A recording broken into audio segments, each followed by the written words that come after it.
Good morning, ladies and gentlemen. My name is Jill and my colleague is Charlotte. We are both from Sheffield Register Office.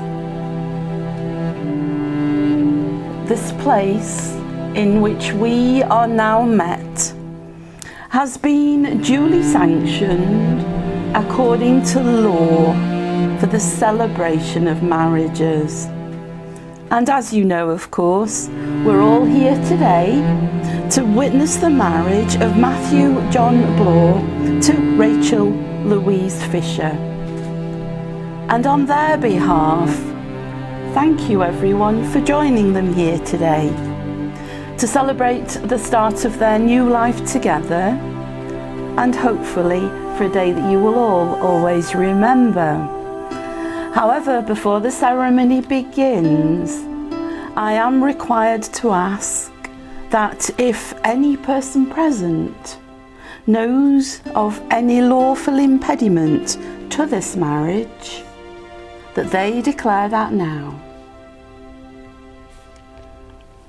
Now, on a personal level, marriage is a desire by two people to spend their time together and share themselves and their experiences with one another. It demands patience, respect and humour. Needs each person to be open and change and be prepared to sort out together the tasks of everyday living. It calls for the ability to listen, the wisdom to know when we are wrong, and the humility to put things right. Rachel and Matthew have found love, friendship, happiness and fulfillment in their relationship with each other. Now they have chosen to offer each other the strength and the security that marriage brings. And I'm sure that everyone gathered here today wishes you both every happiness and success in the life that you have planned together. Now, to introduce our ceremony, I'd like to invite Alan to step forward to present the first of our 3 readings. So Alan.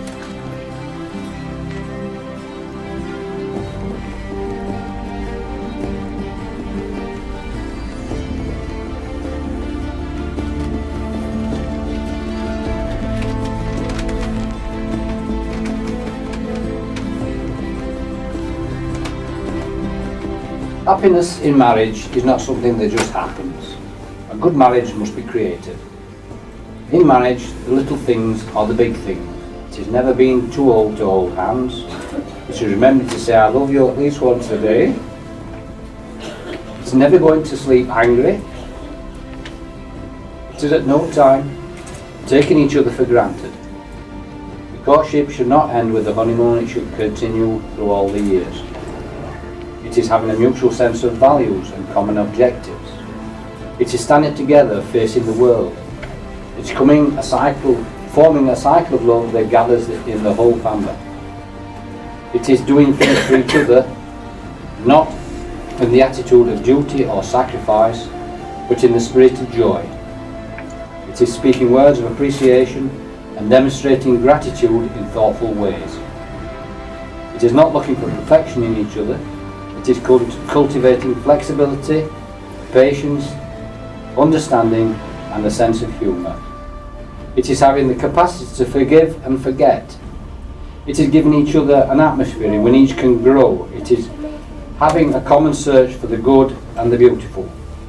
It is establishing a relationship in which independence is equal, dependence is mutual in the obligation is reciprocal.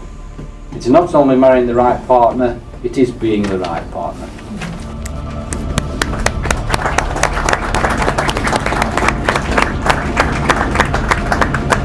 Thank you. Thank you. Very well done. Thank you.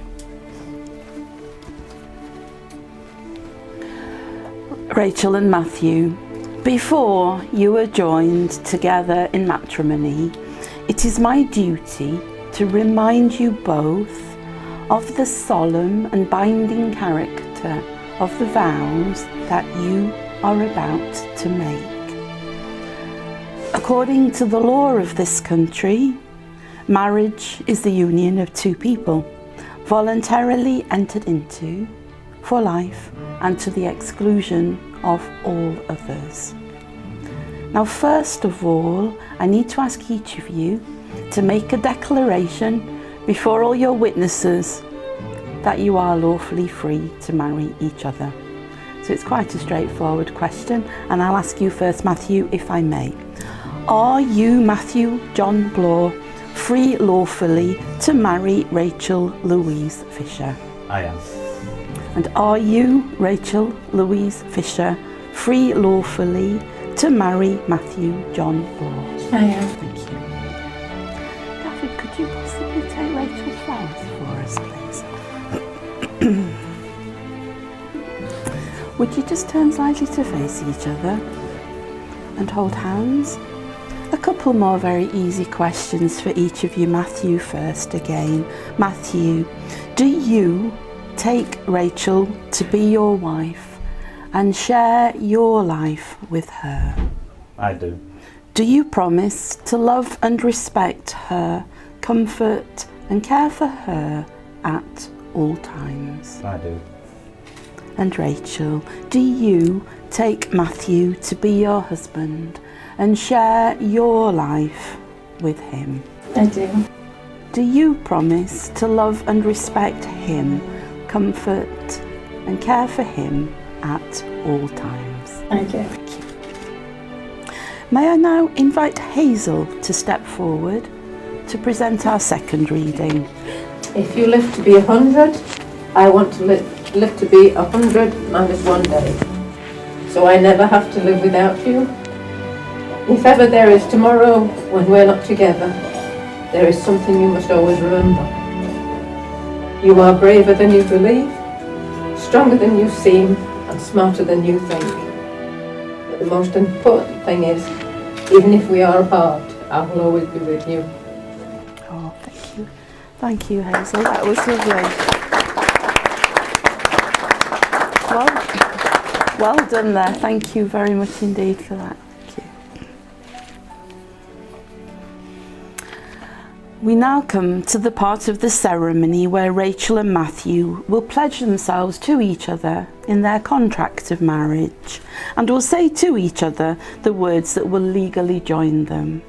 So Matthew, would you go first please and say to Rachel, I call upon these persons here present to witness that I, Matthew John Bloor, do take thee, Rachel Louise Fisher, to be my lawful wedded wife. Rachel, would you please say to Matthew, I call upon these persons here present to witness that I, Rachel Louise Fisher, do take thee, Matthew John Bloor, to be my lawful wedded husband. Thank you very much, both of you. Now, having made this legally binding contract with each other, we'll now move to a very traditional part of the marriage ceremony, which is the giving and receiving of the wedding rings. And apart from sealing the marriage contract, the unbroken circle of the ring signifies the enduring nature of the vows and the promises that you two have made to each other today. Would you step forward with the rings, Richard? Would you stand next to your brother so that we can... And first, if we could have the ring that Matthew is to present to Rachel. If you would take that, please, Matthew. Rachel, would you hold out your hand to receive your ring? Support a hand, Matthew. Put the ring on nice and slow. You have to stop it trembling.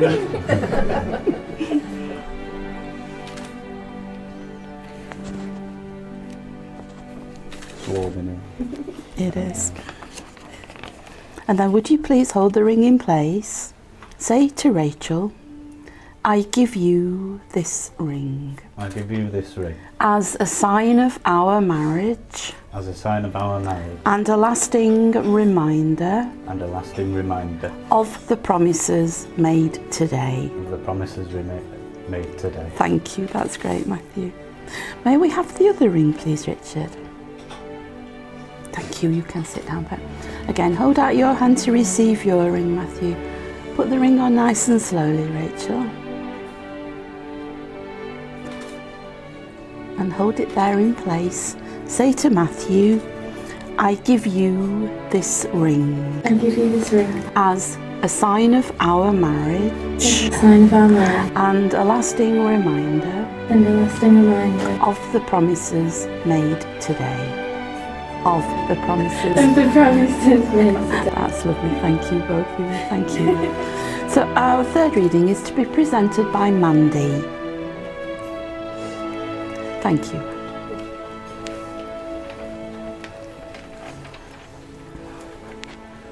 He's not perfect, you aren't either, and the two of you will never be perfect.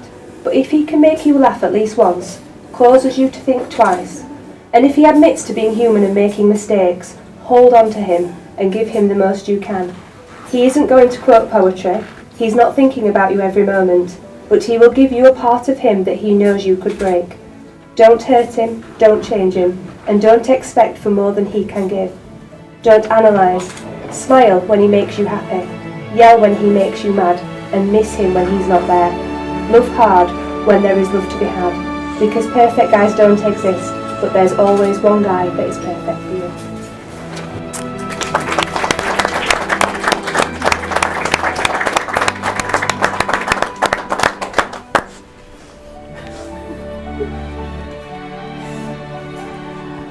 Rachel and Matthew, you have now made the commitment of marriage. May you both find that marriage brings you strength when you need support, comfort if ever you are sad, and much shared joy and happiness. Today, we all share in that happiness. We wish you both everything that you wish yourselves. You have both made the necessary declarations which are required by law. In the presence of family and friends here as your witnesses. You have made solemn and binding promises to each other and symbolised your marriage by the joining of hands and the giving and the receiving of rings. And so, it gives me great pleasure to say that you are now joined in marriage as husband and wife. Very many congratulations to you both. Would you like to give your wife a kiss?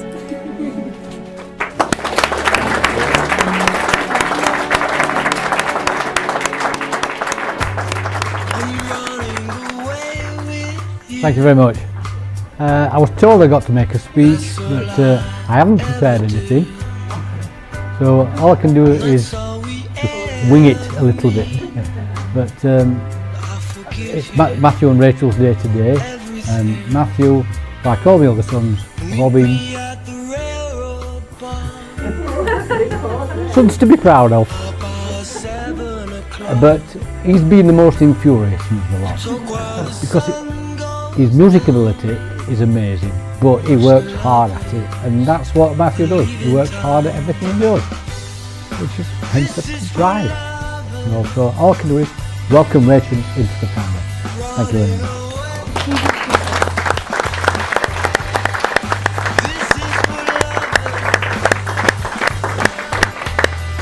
Hello everyone, I'm going a bit high tech, so not written down a piece of paper but does the job.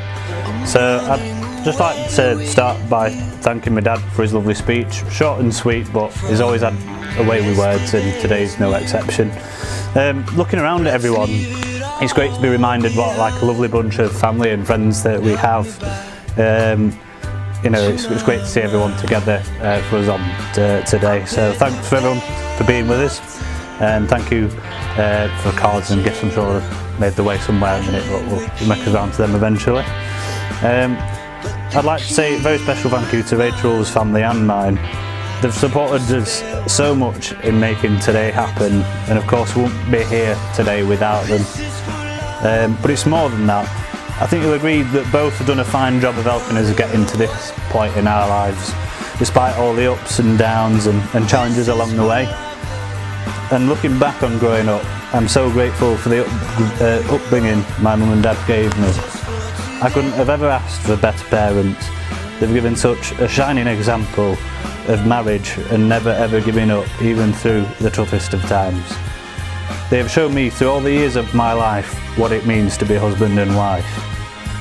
They are great role models, and I can't wait to continue all I have learned from them in the many years to come for Rachel and I. Now, I've said thank you a couple of times already, but I haven't yet thanked the one person who deserves it the most. So Rachel, thank you for replying to my terrible first message to you. It turns out she did like gaming. Thank you for saying yes, and most of all, thank you for becoming my wife today. You always look beautiful, but I don't think I've ever seen you look more so than you do today, and I'm so proud to be standing here next to you. I couldn't ask for a more loving, caring, beautiful and lovely woman to be my wife. Everything I achieve in life, I want to with you by my side. As I wrote to you a while ago, it's still early in our adventure together, and I'm excited to discover it all with you. And when we grow old, I want us to look back and be glad for everything we've done. You are the love of my life.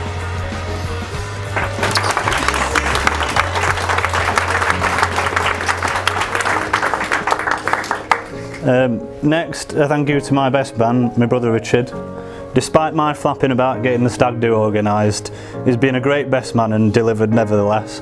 On the stag do, he even managed to provide additional entertainment by getting more hammered than on his own stag do.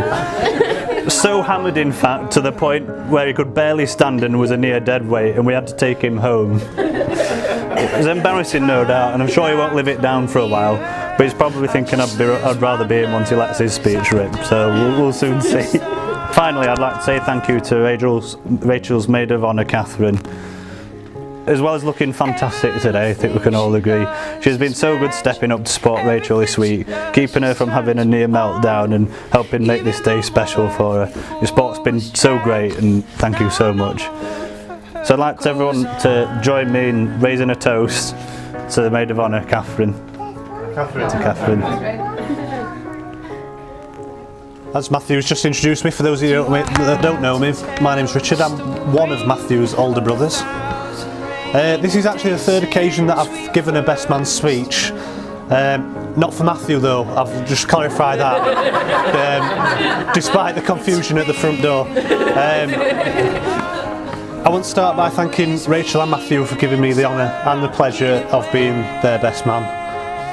I'd like to add my thanks with Matthew for showing his appreciation for Catherine, Rachel's maid of honour today, and the wonderful job that she's done. Giving a best man speech for your brother is more difficult than you might think. There were lots of inside jokes from growing up together that I thought about mentioning, but not a lot of people outside my brothers and I would actually understand them.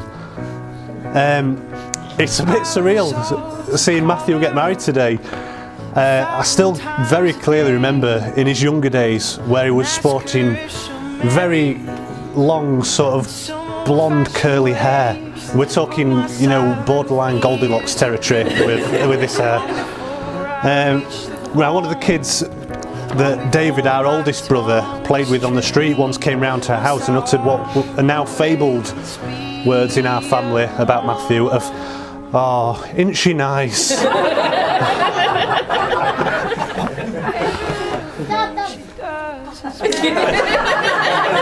Thanks, Freddie. Vote of confidence. But that's not actually the only time there's been some confusion about Matthew. For this story, I'll take you back about 11 years. Set the scene.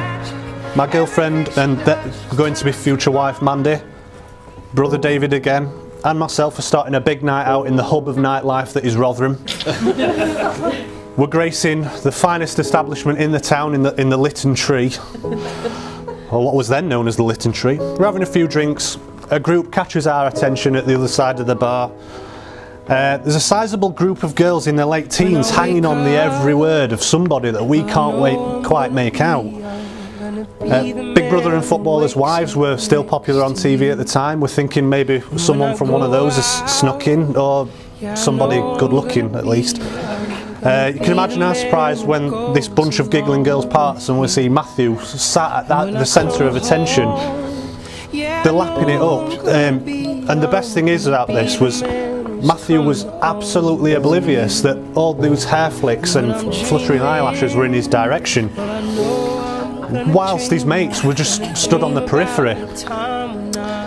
Our time in the bar soon came to an end, and Matthew still hadn't realised that we were there. So David and I did what any good brothers would do, walked into the depths of this sea of Smirnoff Ice, and without saying anything, simultaneously kissed him on his cheeks from either side, and said, "See you later, little bro." I should say it is a special honour to be chosen as best man when Matthew has 3 brothers to choose from. That being said, I wasn't surprised that I was the one who was chosen. Matthew's looked up to me for as long as I can remember. In recent years he's copied my choices of gaming console, mobile phones, cars. He's even on his way to copying my hairline, whether he cares to admit it or not. On the back of that, it made sense that he decided to get married to a beautiful woman. Rachel, I'm sure everybody will agree, looks absolutely stunning today. I was ecstatic for them when they announced that they'd gotten engaged. They've been making each other happy for a long time, and anybody who knows them will agree that as a couple, they complement each other very well. Rachel even occasionally manages to get Matthew to listen to a sentence the first time I've asked him, which is no mean feat. Most importantly, Rachel, I'd like to thank you. It's clear that you make my brother so happy. Despite my mickey taking, my brothers and I love him dearly, and we wouldn't allow just anybody to become our new sister, and we're definitely getting one today. Traditionally, the best man is supposed to offer the newlyweds some advice on married life. I'm not sure that I can offer anything that you're not already doing. You have a knack of doing things your way. You're already on the property ladder. You've enjoyed going on breaks and holidays together. You've got a dog, but with Lucas I'm using that term very, very lightly. My point is that these things are things that you've achieved together as a team, and I think if you keep going like this, relying on one another equally, you can't go far wrong. On that note, I'd like you all to join me in wishing the new Mr. and Mrs. Bloor all the wealth, health and happiness in the world. To the bride and groom.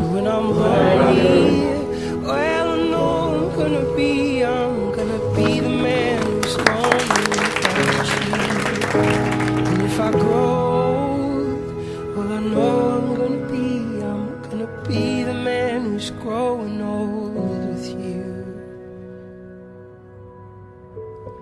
but I would walk 500 miles, and I would walk 500 more, just to be the man who walked 1,000 miles to fall down at your door. But I would walk 500 miles, and I would walk 500 more, just to be the man who walked 1,000 miles to fall down at your door.